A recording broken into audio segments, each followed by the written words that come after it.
Good evening, metalheads, and welcome to another episode of Metal Sanctuary. The second video for today, like I promised, a video again with Buddy Porter. This time it's going to be a little bit different, so we shouldn't end up with 35 or 40 minutes of video. This is what I call the lightning round, and this is where I will give Buddy 10 band names. He will give me his favorite album right off the top of his head. And he will also do the same for me. We have not discussed the bands prior to right now, so it's going to be, up to us to be on our toes with this stuff. So I am going to go ahead and you want to do it. You want to trade off, or you want to do all 10 and then switch around and do my 10? Oh, we should probably just trade off back and forth. All right, cool. All right, well, I'm going to go first with this. King Diamond. Vision Portrait. Good record. First record. My introduction to King Diamond, his first album, it was out and about. I saw some pictures of him in Metal Edge magazine, and I thought it was really cool. And a buddy of mine had the Fatal Portrait album, so I borrowed it to check it out. Nice. I think my intro to just anything King Diamond actually was the Merciful Fate medley off the first disc of Metallica's Garage Inc. And then I bought their last album when it came out, which was 9, which came out in 1999. And then I bought a double CD that was, I think it was called Return of the Vampire or something like that. It was a compilation of King Diamond's solo stuff and the Merciful Fate stuff. So that was where... Dangerous Meeting. Yeah, Dangerous Meeting. Yeah. I think it was a double CD. Maybe it's just one CD. I don't remember. But that was my introduction to him. All right. For you, I have Halloween. Halloween. Nice.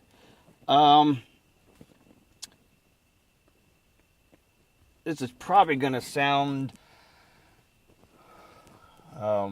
like a generic answer or a most popular answer, but for me, it would have been Keeper of the Seven Keys.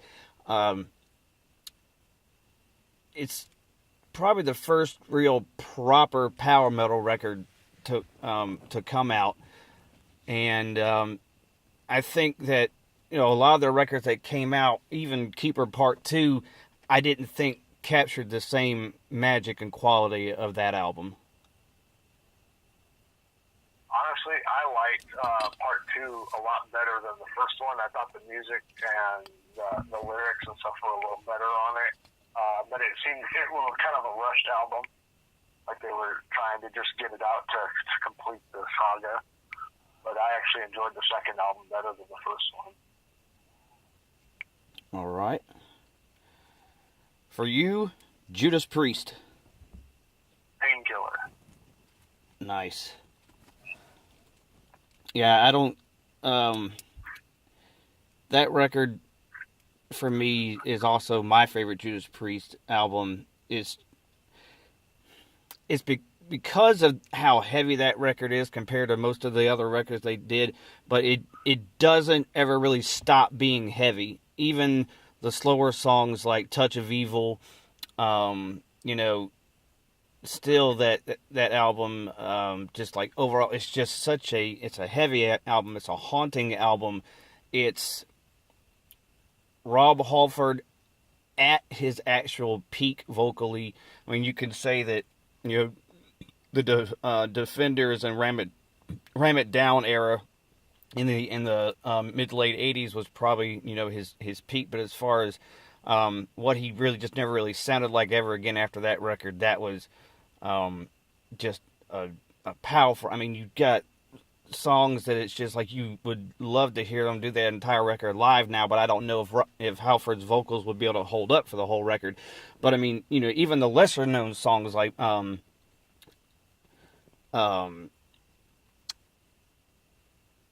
Hammer in the Anvil, One Shot at Glory, what's that one song? All Guns Blazing, Hell Patrol. I mean, those stand up just as well as Painkiller Metal Meltdown, which is probably like the most metal song probably ever. You've got like Touch of Evil, like I've already said. You've got Nightcrawler. That's the one I had the tune in my head, but I couldn't figure out the name. I mean, just balls out, and you've got Scott Travis on drums for the first time, who in my opinion is the best Priest drummer they had. And they had a lot of drummers that went in and out of the band, but this is the guy they've kept through the whole thing since then. And I think he brings the ability to play any style of Priest that they played. The other drummers they had prior to him, I felt like they had their own kind of style, and they didn't necessarily do justice to some of the songs they didn't record on. But yeah, Painkiller for sure. All right. Well, I guess I can skip my next one for you, since you just said that this was your favorite album. So I'm going to go with Deicide. Alrighty then. I actually skipped this band for you. I was going to put it on there, but I didn't.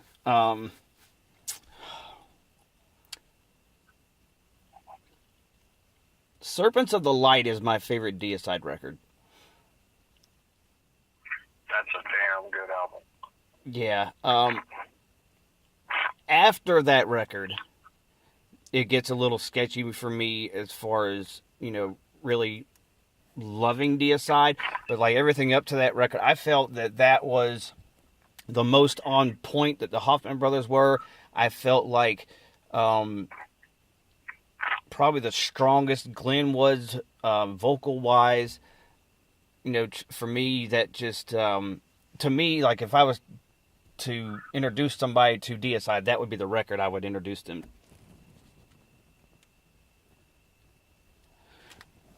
For you, I've picked Crowbar. Crowbar? Yeah. I do not like Crowbar. I couldn't tell you the name of an album from Crowbar if my life depended on it right now. All right. Well, since I gotta have 10 to ask you, I'll flip the script. Deicide for you. Legion. Nice. Second record. They were at their darkest, and you can tell Glenn was in a really dark place in his life when he wrote that album, and I just loved how heavy it was and how dark it was, and the production on it was great.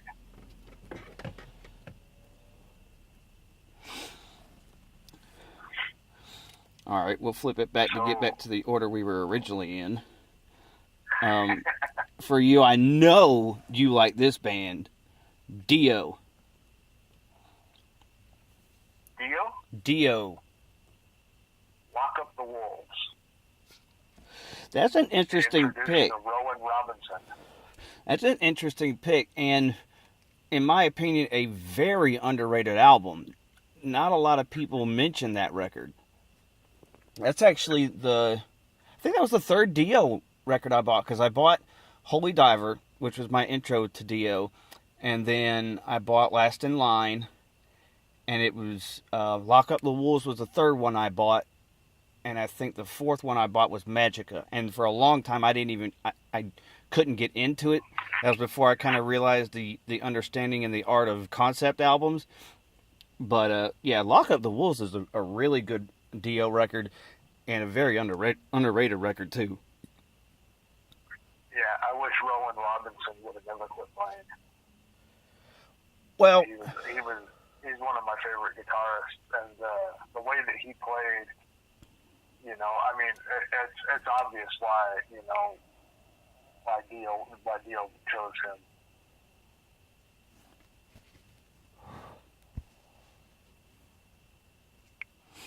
So for you, I have Iced Earth. I also have this band for you, so no spoilage. My favorite Iced Earth record is in the Matt Barlow era, and it's the Dark Saga. The reason why I love this album so much is because it's such a haunting record.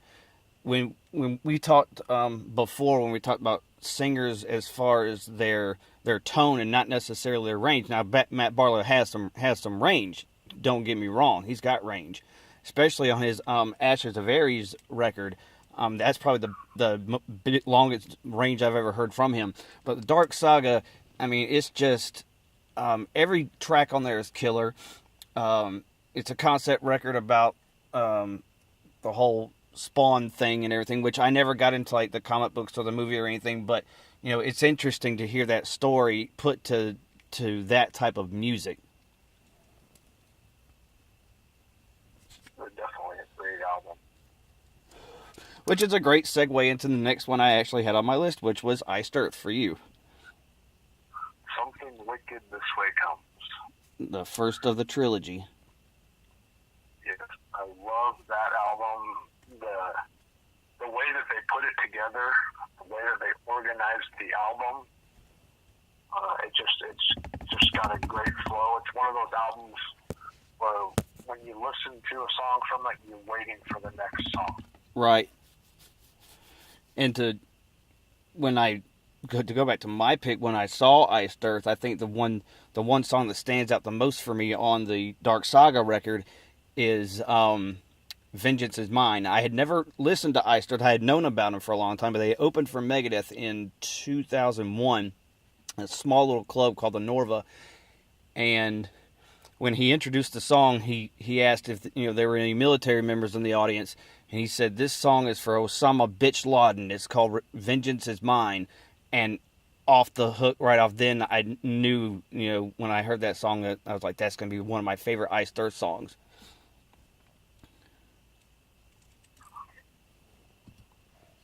All right, for you, Dream Theater.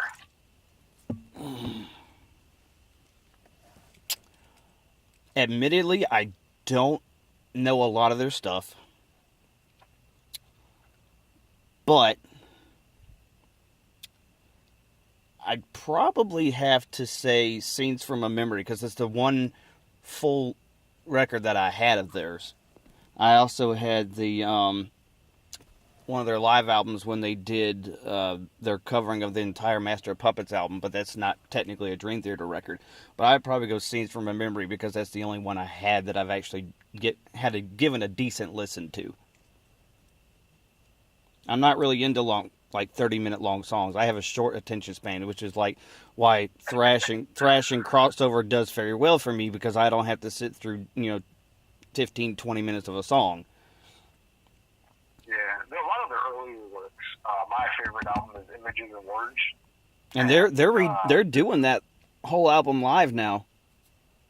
I wish they would have done anything from it when I saw them. And I think that somebody, maybe it was Adrenaline Mob's guitarist, I don't remember. I remember seeing something where somebody said that it would only be right if Mike Portnoy was able to drum on that live set. Yeah. For you, I've got Machine Head. Machine Head? That's a hard one. I'm probably gonna have to go with The Blackening. Awesome record. I felt like with that record, Unto the Locust, he really brought back, and the last album, which I can't think of the name of, he really kind of brought back his thrash roots. Yeah, The Blackening definitely had a lot of the thrash. And there were a lot of fucking long ass songs on that album too. I mean, I was like, yeah, New Machine Head, man, this is fucking kick ass. Oh shit, the song's 8.5 minutes long. Yeah, but they flow well and they go by fairly quickly. It's not like they're dragging out. Right. Kind of like, some of the similar thrash bands in the 80s that would do longer songs. They were longer, but they didn't bore you because it moved around a lot. Okay. Kill Switch Engage.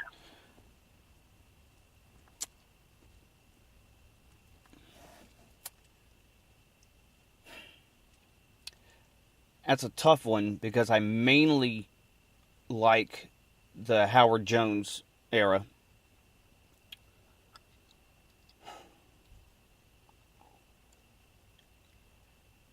I'd probably have to say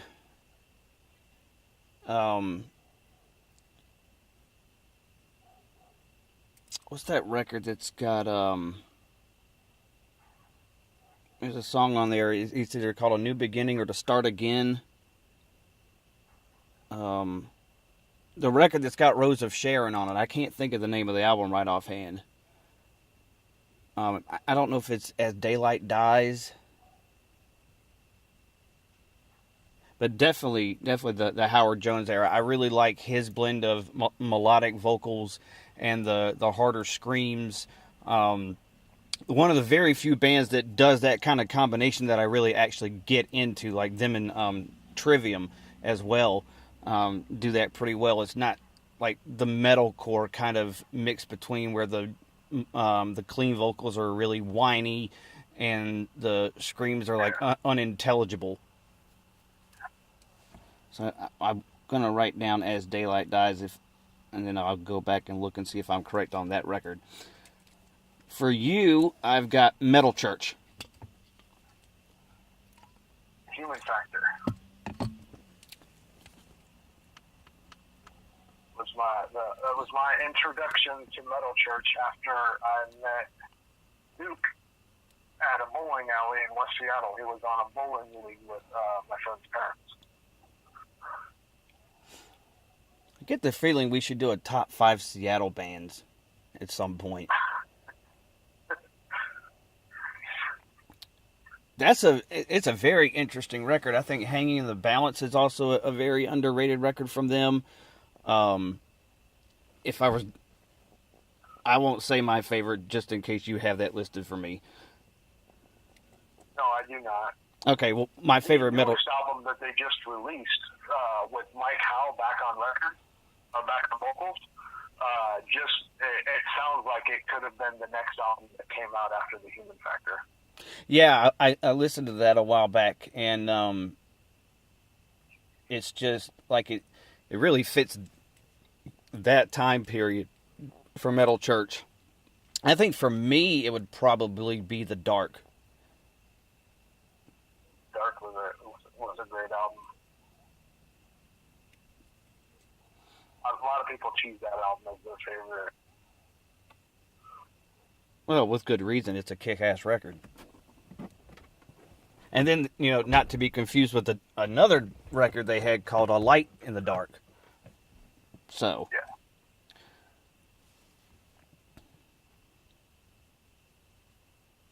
All right, for you, I have Fear Factory.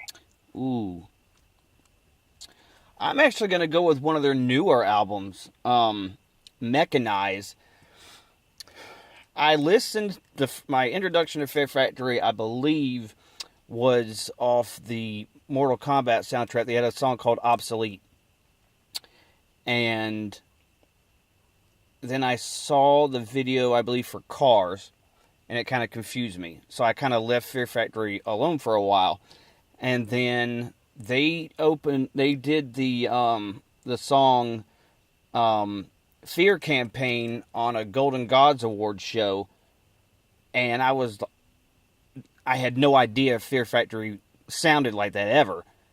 And I quickly got that album, and that album is just it's crushing. It's still got some of that industrial feel to it. Burton Bell is easily one of my more like aggressive type singers, and he's probably had a lot of influence on the clean and then harsh vocal styles in the same songs on the same record, all kind of well before it really kind of got started in the early 2000s.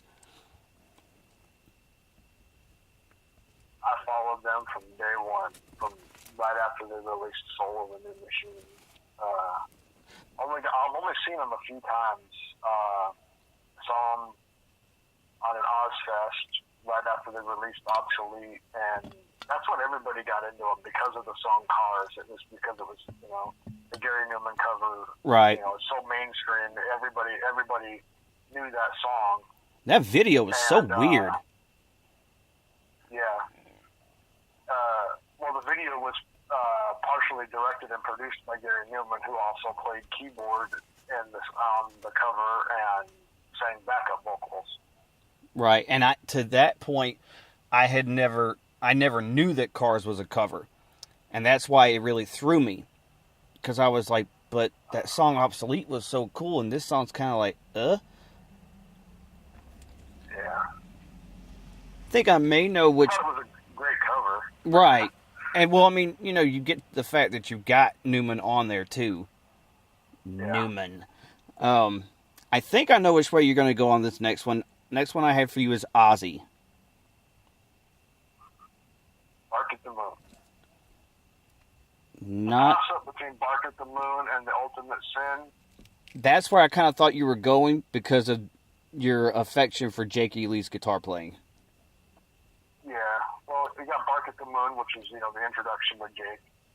And I have to go with Bark at the Moon because, and it's just, you had, I believe, it was just a well-rounded lineup, and Jakey's solo his solos, he just came out and he just gave it everything he had. He had big shoes to fill, and I know that if you want to get technical, Randy Rhoads is probably a better guitarist, but Jakey Lee will always be my favorite. I think Randy Rhoads, for the sake of Ozzy's stuff, all of his guitar players have their own sound. And so it's kind of hard to say, well, Randy was better than Jake or Zach was better than, whoever. I feel like they all kind of just had, it's kind of like, when you have a band like, Iced Earth that's had like, 4 or 5 singers, but the eras are so different and they have their own style. It's really hard for me to say which Ozzy guitarist was better. And you only, Randy Rhoads passed away way too early. You didn't get to find out how much further he would progress or if he would even have continued with Ozzy, because it's been stated before that he had planned on going back to guitar teaching again. Yes. All right, for you, Cannibal Corpse. I somehow knew this was coming.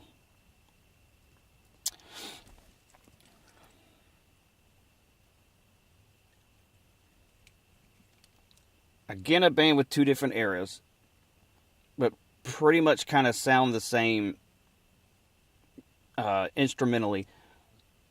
I go with the Chris Barnes era, and I go with Tombs of the Mutilated. To me, I think... That was the first album that I got from them.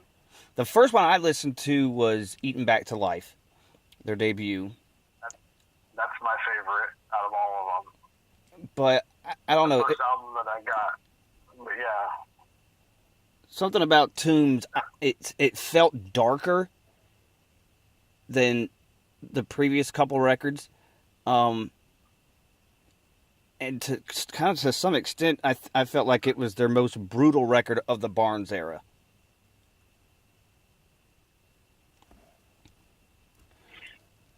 Going to go back to Seattle for you. Queensryche. The Warning. Damn good record. If they could have honestly put like 3 more songs on the debut EP, that could have been number 1. If I had to choose, some of my favorite songs are on Rage for Order, but as a whole, the album of The Warning is my favorite. Really, up until Empire, you can't really go wrong with Queensryche.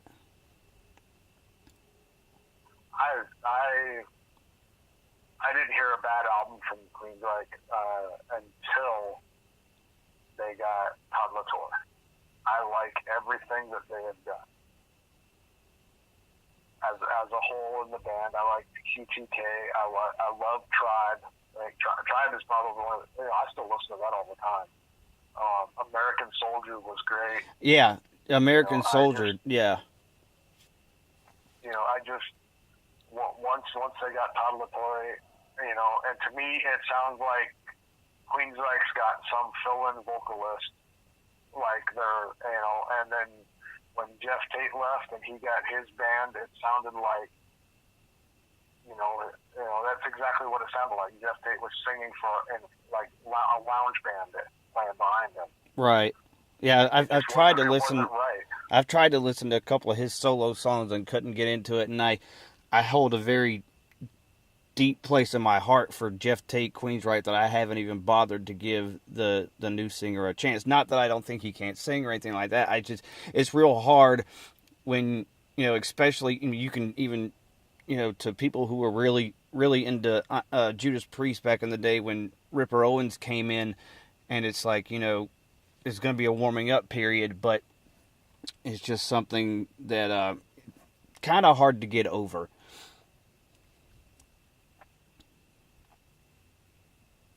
Pantera.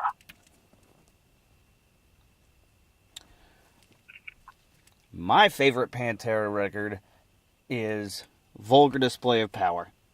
Now, I've said before that I think Dimebag's most technical work were on the records prior to Cowboys from Hell. But I think Vulgar Display of Power is where they became Pantera. They came in with the more groove stuff. Yes, they had faster songs like Fucking Hostile, stuff like that. But I mean, even the ballad-esque song, This Love or Hollow, it just, that's a record that any day of the week I could put on at any point in time of the day.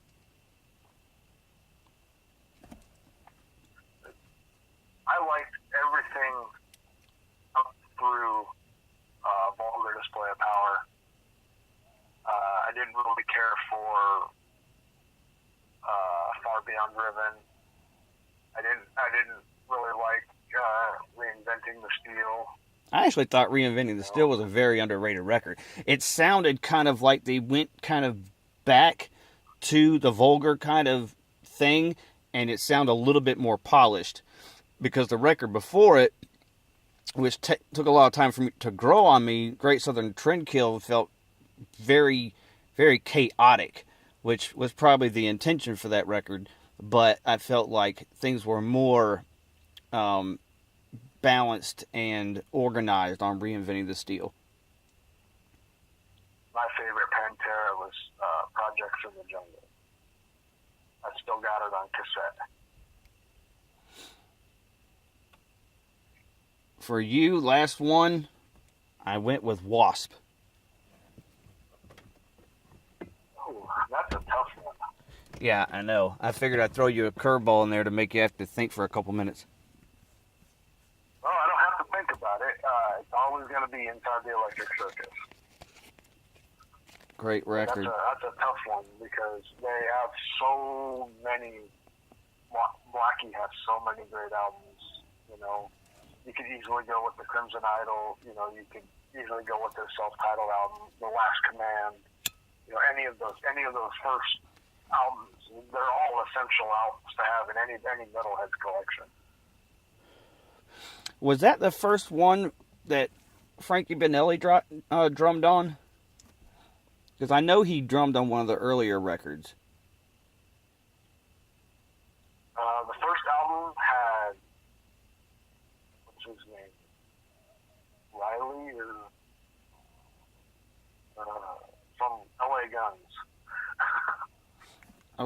I'm trying to figure if it was a big change from Wasp to LA Guns. Yeah, but Benelli had been doing stuff in Quiet Riot prior to. He did a record with them. I want to say it was either in Inside the Electric Circus, or it might have been Last Command. It was one of those two records I'm thinking that Frankie was on. I don't know. I'll have to look that one up. I don't remember the personnel for all of the albums because it changed. It changed so much after the '80s. I mean, I couldn't even tell you who he's got in the band right now. I know one record for a fact that Frankie Benelli drummed on was Hell Dorado, because Quiet Riot really wasn't doing anything at the time. Yeah, El Dorado was a great album.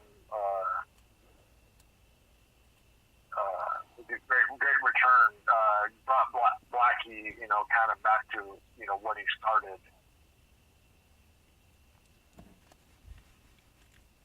All right, so the last one for you I have is Merciful Fate. I was hoping you would pick this. I would love to combine, just for the sake, I think they belong together, but I know, I can't do that. So I'm going to go with Melissa. Partly because most of the songs on there, or some of the songs on that record and their debut EP were part of that Metallica medley, the songs I fell in love with the most. But then, you've got, other songs like Black Funeral as well, and the title track, Melissa. You've got the epic 11-plus minute long Satan's Fall. To me, Merciful Fate kind of they were like the third wave of evil metal, if you want to call it that way.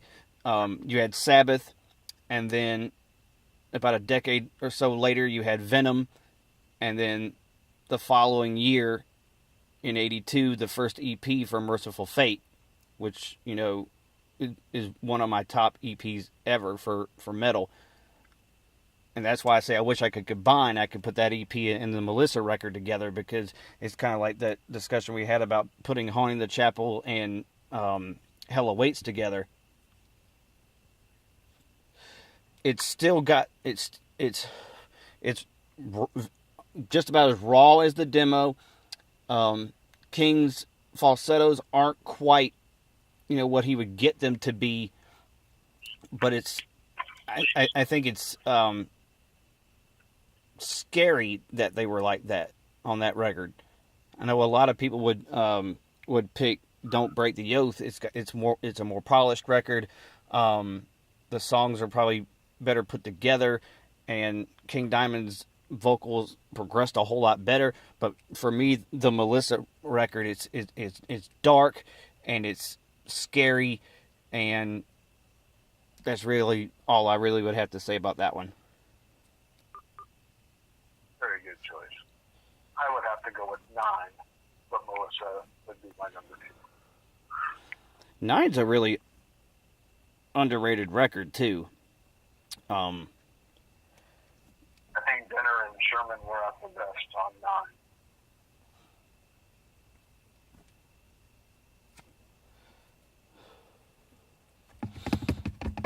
9. All right, well, we are at the end of this episode. Next week, I can go ahead and divulge, because we've already pre-planned this one. We're going to go into the top 5 most metal records. Now, this isn't saying the top 5 best records.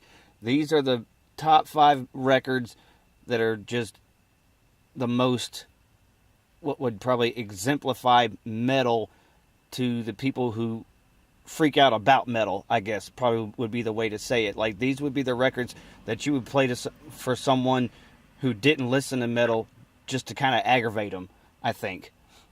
It's probably the best way to put it. Very good way to put it. It's a way to piss off your parents. Yeah, exactly. Rock and roll was meant to piss off your parents, and metal was meant to piss off the entire neighborhood.